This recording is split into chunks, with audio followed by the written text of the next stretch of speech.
Hello all and welcome back to Nee's Kitchen. இன்னைக்கு Nee's Kitchenல நம்ம பார்க்க போற recipe simple and healthy ragi idli and dosa. இந்த ரெசிபியை நம்ம ராகி பவுடர் வச்சு பண்ண போறதில்ல, அதுக்கு பதிலாக டைரக்டா ராகியை ஊற வச்சு பண்ண போறோம். ராகி பவுடர்ல பண்ற இட்லிக்கு நம்ம பேக்கிங் சோடா அதெல்லாம் ஆட் பண்ணோம். பட் இந்த இட்லிக்கு அந்த மாதிரி எதுவுமே வேணாம். இது பியூர் அண்ட் பியூர் ஹெல்த்தி. நம்ம இந்த மாவை மிக்சிலையும் அரைக்கலாம், கிரைண்டர்லையும் அரைக்கலாம். நான் ரெண்டுத்தோட டிஃப்ரென்சஸும் இந்த வீடியோவில் சொல்லிட்டு வரேன். இப்போ வாங்க வீடியோக்கு போகலாம்.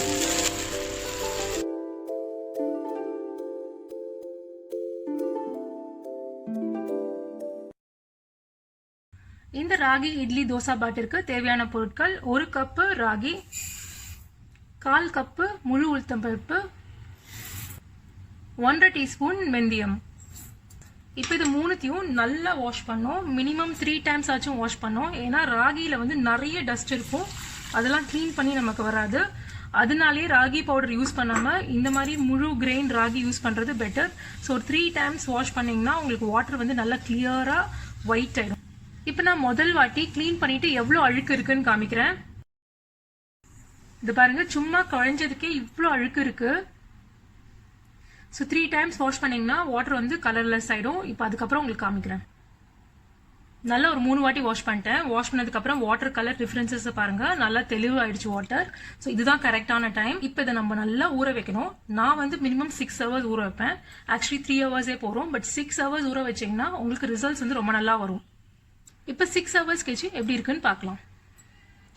6 ஹவர்ஸ் கழிச்சு இப்படிதான் இருக்கு. இதுல பாத்தீங்கன்னா உளுத்தம்பருப்பு, வெந்தயம் இதெல்லாம் வந்து நல்ல வாட்டர்ல ஊறி கொஞ்சம் பெருசா இருக்கு. ராகி பாத்தீங்கன்னா உங்களுக்கு பெருசா டிஃபரன்ஸ் செய்யாது கண்ணுக்கு, பட் அது நல்லா ஊறி இருக்கு. ஸோ இப்போ இந்த தண்ணியும் நம்ம வந்து தூக்கி போட்டுடணும். இந்த தண்ணியில் நம்ம வந்து அரைக்க கூடாது. ஸோ இந்த தண்ணியை கொட்டிட்டு ஃப்ரெஷ் வாட்டர்ல தான் நம்ம அரைக்கணும். இப்போ அந்த ப்ராசஸையும் நான் உங்களுக்கு சொல்றேன். வந்து உங்களுக்கு 2 சாய்ஸ் இருக்கு. ஒன்று வந்து மிக்சியில அரைக்கலாம், இல்லாட்டி கிரைண்டர்ல அரைக்கலாம். மிக்சி யூஸ் பண்ணீங்கன்னா இந்த மாதிரி 2 டீஸ்பூன் ரைஸ் போட்டுக்கோங்க. ஏன்னா மிக்சியில் அரைச்சிங்கன்னா மாவு வந்து அவ்வளோ ஈஸியாக புளிக்காது. கிரைண்டரில் அரைச்சிங்கன்னா மாவு நல்லா பிடிக்கும், ஏன்னா அதில் கீழே கல் இருக்கு. ஸோ இது ஒரு டிஃப்ரென்ஸ் மிக்சிக்கும் கிரைண்டருக்கும். அது மட்டும் இல்லாமல் மிக்சியில் அரைச்சிங்கன்னா உங்களுக்கு இட்லி வந்து அவ்வளோ ஃப்ளஃபியாக வருது இல்லை, கிரைண்டரில் அரைச்சாதான் இட்லி ஃப்ளஃபியாக வருது. அஃப்கோர்ஸ் மிக்சியில் தோசை நல்லா வருது. அதனால தோசை மட்டும் வேணுங்கிறவங்க மிக்சியில் அரைச்சிக்கலாம். மிக்சி யூஸ் பண்ணாலே ரைஸ் யூஸ் பண்ணியானோம். ஸோ இந்த ஸ்டெப்பை மறந்துடாதீங்க. பட் இட்லி வேணுங்கிறவங்க பெஸ்ட் ரிசல்ட் கிரைண்டரில் தான் கிடைக்கும். இப்போ நம்ம கிரைண்டரில் அரைச்சி காமிக்கிறேன். இப்போ நம்ம இதை கிரைண்டரில் அரைக்க ஆரம்பிச்சிடலாம். இட்லிக்கு நீங்கள் எப்படி அரைப்பீங்களோ அதே கன்சிஸ்டன்சியில் கொஞ்சமாக வாட்டர் விட்டு அரைங்க. நான் அரைச்சதுக்கப்புறம் உங்களுக்கு காமிக்கிறேன். இப்போ தான் நல்லா அரைச்சின்ட்டேன். இதோட கன்சிஸ்டன்சியை உங்களுக்கு காமிக்கிறேன். கொஞ்சம் குறைன்னு இருக்கணும். இட்லி கன்சிஸ்டன்சி கரெக்டாக, ரொம்ப அப்படியே குழவா அரைக்க வேணாம். ஸோ பார்த்தீங்கன்னா இந்த கன்சிஸ்டன்சி உங்களுக்கு டச் பண்ணிங்கன்னா கொஞ்சம் அந்த ராகி தோல் வந்து கொஞ்சம் நிரண்டணும் கையில். ஸோ இதுதான் கன்சிஸ்டன்சி. இது பாருங்கள் எவ்வளோ திக்காக இருக்குது பாருங்கள். இந்த மாதிரி திக்காக இருக்கணும். இப்படி இருந்தால் தான் இட்லி நல்லா வரும். ஸோ இது வந்து நம்மளுக்கு மிக்சியில் வராது, கிரைண்டரில் மட்டும்தான் இந்த மாதிரி கன்சிஸ்டன்சி வரும். நார்மல் இட்லி எடுத்துட்டிங்கன்னா நம்ம உப்பு வந்து அப்புறம் தான் சேர்ப்போம். பட் இந்த கேஸில் முதல்லே உப்பை சேர்த்துடுறோம். ஸோ நான் வந்து பிங்க் சால்ட் யூஸ் பண்ணுறேன். இதோட சேர்த்து பிங்க் சால்ட் யூஸ் பண்ணிங்கன்னா உடம்புக்கு ரொம்ப நல்லது. ஸோ எனக்கு தேவையான உப்பை போட்டுட்டு நான் வந்து கையில் தான் மிக்ஸ் பண்ண போகிறேன். இதை இன்னும் நல்லா ஃபர்மெண்ட் பண்ண வைக்கும். ஸோ கையில் நல்லா மிக்ஸ் பண்ணி விட்டுடுங்க. மிக்ஸ் பண்ணிவிட்டு ஓவர் நைட் அப்படியே விட்டுருங்க. ஒன்று ஓவர் நைட், அதாவது ராத்திரி முழுக்க அப்படியே விட்டுட்டு மார்னிங் பிரேக்ஃபாஸ்ட்க்கு ரெடி ஆகிடும். சப்போஸ் நீங்கள் ஈவினிங் வேணும் அப்படின்னா மினிமம் 6 to 7 ஹவர்ஸ் இதை இப்படியே விட்டுடுங்க. நல்லா பொங்கி வெளில வந்துடும். நம்ம கையில் நல்லா மிக்ஸ் பண்ணோம்னா தான் நல்லா பொங்கும். நம்ம ஸ்பூன்லாம் யூஸ் பண்ணால் நேச்சுரலாக அதுவும் கிடையாது இதில், அதனால பொங்குறது கொஞ்சம் கம்மியாக இருக்கும். ஸோ இந்த மாதிரி நல்லா மிக்ஸ் பண்ணி விட்டுட்டு இப்படி வழிச்சு இப்படி விட்டுடலாம். நான் வந்து டின்னருக்கு பண்ண போகிறேன். இது எப்படி மூடி வச்சுடுறேன். 6 ஹவர்ஸ் கழிச்சு எப்படி இருக்குன்னு பார்க்கலாம். இப்போ 7 ஹவர்ஸ் ஆயிடுச்சு.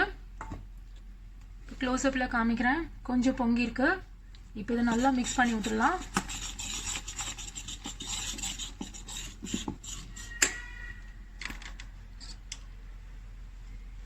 மிக்ஸ் பண்ணும்போதே உங்களுக்கு தெரியுது பாருங்க, கொஞ்சம் பபிள்ஸ்லாம் வந்திருக்கு.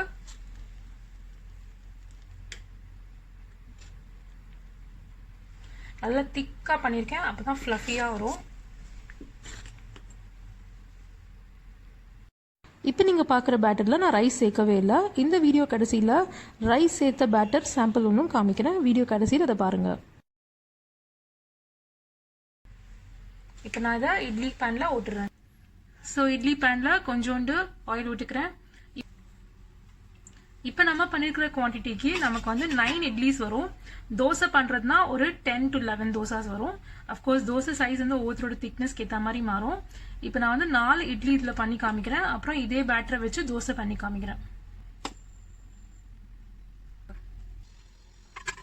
இட்லி பேனில் போட்டாச்சு. இப்போ நான் வந்து இதை 15 மினிட்ஸ்க்கு ஸ்டீம் பண்ண போகிறேன். 15 மினிட்ஸ் ஸ்டீம் பண்ணிவிட்டு 5 மினிட்ஸ் அதில் விட்டுடலாம். ஸ்டீம் பண்ணி முடிச்சப்பறம் காமிக்கிறேன் உங்களுக்கு. 15 மினிட்ஸ் ஆயாச்சு ஸ்டீம் பண்ணிட்டேன். அதுக்கப்புறம் ஒரு 5 மினிட்ஸ் விட்டுருக்கேன். இப்போ நான் உங்களுக்கு எடுத்து காமிக்கிறேன். நான் போட்டதோட சைஸ் பாருங்கள், கொஞ்சம் பெருசாக இருக்குது. நம்ம எடுத்த பிறகு நான் உங்களுக்கு பிரித்து காமிக்கிறேன். கொஞ்சம் தண்ணியில் துவச்சிட்டு ஸோ எவ்வளோ ஈஸியாக வந்துடுது பாருங்கள் இட்லி.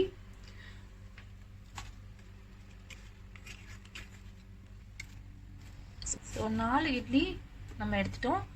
நான் வந்து தோசை பண்ணிவிட்டு இதை சர்வ் பண்ணும்போது உங்களுக்கு பிரித்து எப்படி இருக்குன்னு காமிக்கிறேன்.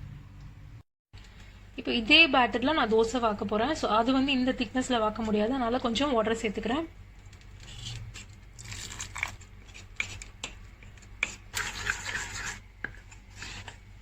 ஸோ தோசை கன்சிஸ்டன்சிக்கு மிக்ஸ் பண்ணிட்டாச்சு. நான் ஆஸ் யூஷுவல் கல்ல தான் வாக்க போகிறேன். ஸோ கல் தோசையோட டிப்ஸ் ஆல்ரெடி நம்ம சேனலில் இருக்குது, நான் ரொம்ப சொல்ல போகிறதில்ல. கல் நல்லா சூடாயிடுச்சு.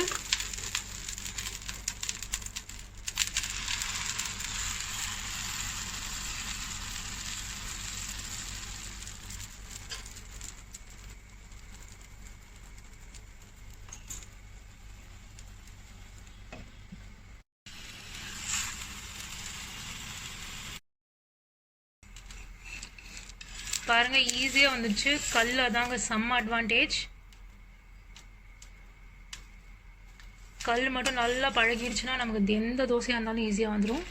ஸோ எனக்கு வந்து ஒரு தோசை 2 இட்லி போகிறோம், அதுக்கு மேலே என்ன சாப்பிட முடியாது.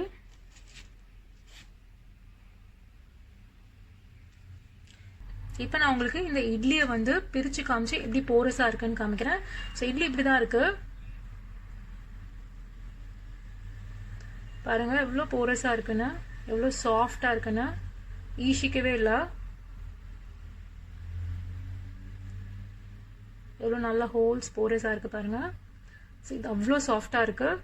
ஸோ நீங்கள் ரைட் டைம் சோக் பண்ணி ரைட் டைம் இதை வந்து ஃபர்மெண்ட் அதாவது புளிக்க விட்டிங்கன்னா இது ரொம்ப டேஸ்டியாக இருக்கும், ஹெல்த்தி கூட. இது நான் ரைஸ் கூட கலக்கிறேன்.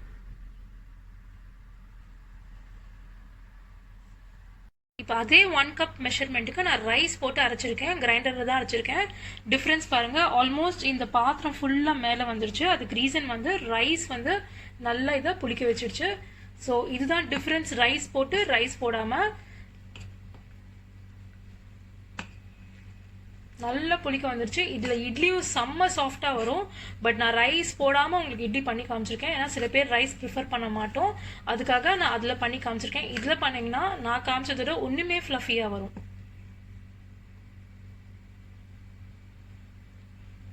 பாருங்கள் எப்படி இருக்குன்னு. ஸோ இதுதான் ரைஸ் போட்டதுக்கான டிஃப்ரென்ஸ்.